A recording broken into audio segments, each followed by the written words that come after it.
Hi అండి. మీలో ఎంతమందికి కాలభైరవ టెంపుల్ తెలుసు? తెలియని వాళ్ళ కోసం అయితే ఈ వీడియో అయితే నేను తీయడం అయితే అయ్యింది.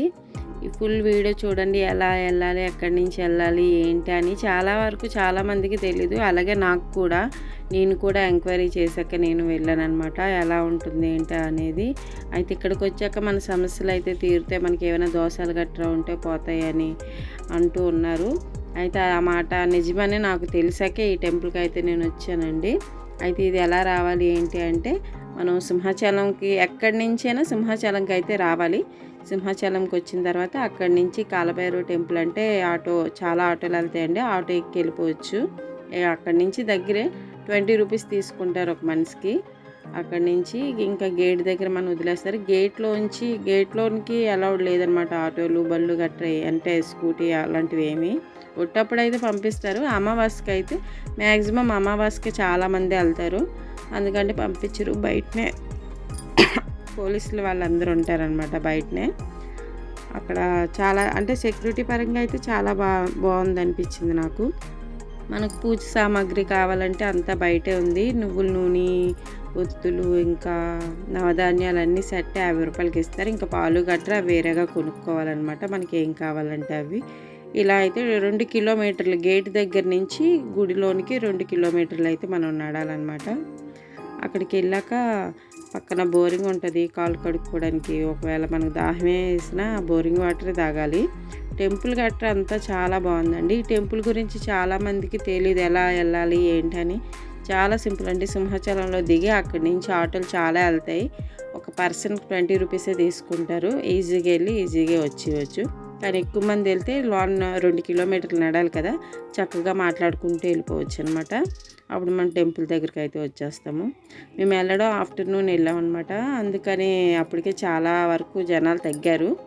మార్నింగ్ వస్తే చాలా ఎక్కువ జనం ఉంటారు. ఆఫ్టర్నూన్ కొంచెం తగ్గారనమాట. లేట్గా వెళ్ళే వాళ్ళు కూడా ఉంటారు కదా, మాలాగే ఎక్కడి నుంచి వచ్చిన వాళ్ళు. అలాగా చాలామందికి తెలియక ఏటి వెళ్ళాలి ఏంటి అని అలా ఉంటుంది. ఇక్కడికి వచ్చాక ఇలాగా మనం ఆ నవధాన్యాలు అన్నిటితో ఇలా దీపాలు పెడతారు. చాలామంది బూడిద గుమ్మడికాయతో కూడా పెడుతుంటారు. అయితే బయటనైతే బూడిద గుమ్మడికాయ నిషేధం అని రాశారు, తేకూడదని చెప్పేసి. కానీ చాలా వరకు కొంతమంది తెచ్చుకుంటున్నారు. ఇక్కడికి వచ్చాక అయితే చాలా వరకు చాలామందికి బాగుందని చెప్పేసి ఇంత దూరం అయితే వస్తున్నారు. అలాగే నేను కూడా వచ్చాను. మీలో ఎవరికైనా ఏమైనా దోషాలు ఉన్నా, ఏమైనా ఉన్నా సరే, ప్రాబ్లమ్స్ ఉన్నా, ప్రతిదీ పోవాలన్నా కాలభైరవ టెంపుల్కి అయితే ఖచ్చితంగా రావాలి. ఆ శివుడు ఆజ్ఞ లేనిదే చీమైనా కుట్టదంటారు కదా, అలాగా శివాలయం ఆశీస్సులు అయితే మనం తీసుకోవచ్చు అనమాట. ఈ టెంపుల్కి వెళ్తే అంత బాగుంది. చాలాసేపు అయితే అక్కడే ఉండిపోయి ఇంకా ఆఫ్టర్నూన్ లంచ్ కూడా అక్కడే పెట్టారు. దేవుడి ప్రసాదం అయితే మాకు వచ్చిందనమాట. వాళ్ళే అన్నారు, భోజనాలు పెడుతున్నారమ్మా, తినేసి వెళ్ళండి అని అంటే అందరూ అక్కడ ఉన్న వాళ్ళందరూ భోజనం అయితే చేసామన్నమాట. అన్ని దేవుళ్ళకి దర్శించుకున్నాం. వినాయకుడు అయితే ఇక్కడైతే అలాగా వెలసినట్టు ఉంటుంది. వినాయకుడు అంత బాగుంటుంది అనమాట. వినాయకుడిని చూస్తే నిజంగా టెంపుల్ అంతా చాలా పీస్ఫుల్గా, చాలా మనశ్శాంతిగా అనిపించింది. అక్కడికి వెళ్ళాక చాలా ప్రాబ్లమ్స్తో అయితే వెళ్ళాను నేను. చాలా ట్రబుల్ చేస్తుంది. అంత ప్రాబ్లమ్స్ వెళ్ళిన తర్వాత అక్కడికి వెళ్ళాక నాకు చాలా ప్రశాంతంగా అనిపించింది. మీలో ఎవరికైనా వెళ్ళాలనిపిస్తే వెళ్ళండి. పెద్ద దూరమేం కాదు, మనకు తెలియక మనం వెళ్ళట్లేదు. చూసారు కదండి, ఇలాగా బూడిద గుమ్మడికాయల్లోని పసుపు రాసి అలాగా అవన్నీ చేసి పెడతారు. నైవేద్యం కూడా తెస్తారు, గారెలు తెస్తారు.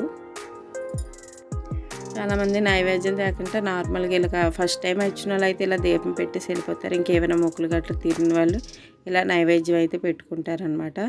మీలో ఎవరికైనా రావాలనిపిస్తే కంపల్సరీ రండి. అలాగే నా వీడియో కొత్తగా ఎవరైనా చూస్తే ప్లీజ్ సబ్స్క్రైబ్ చేసుకోండి. మీ ఎంకరేజ్మెంట్తో ఇంకా నేను మంచి వీడియోలు చేయాలనుకుంటున్నాను. కానీ ఈ మధ్య నేను వీడియోస్ అనేది చేయలేకపోయాను. కొంచెం ప్రాబ్లమ్స్ బట్టి మంచితనంకి పోయి చెడు ఎదురైంది అన్నట్టు అలాంటి ప్రాబ్లమ్స్ కొన్ని మాకు ఎదురయ్యాయి.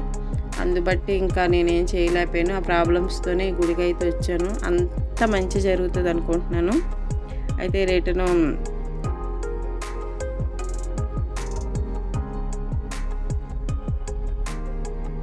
ఇలా అయితే భోజనాలు అయితే పెట్టారనమాట. చక్కగా భోంచేసి వెళ్ళే దారుల్లో అందరూ రాళ్ళు పెడతారు కదా, ఒక నమ్మకం ఇల్లు కట్టుకోవాలని.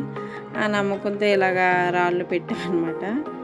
పెట్టి ఇంకా దర్శనం అయిపోయింది. చక్కగా ఇంక ఇంటికి వెళ్ళిపోతున్నాం. అక్కడి నుంచి సింహాచలంకి వెళ్ళి దండం పెట్టుకొని ఇంటికి వెళ్ళిపోయామన్నమాట.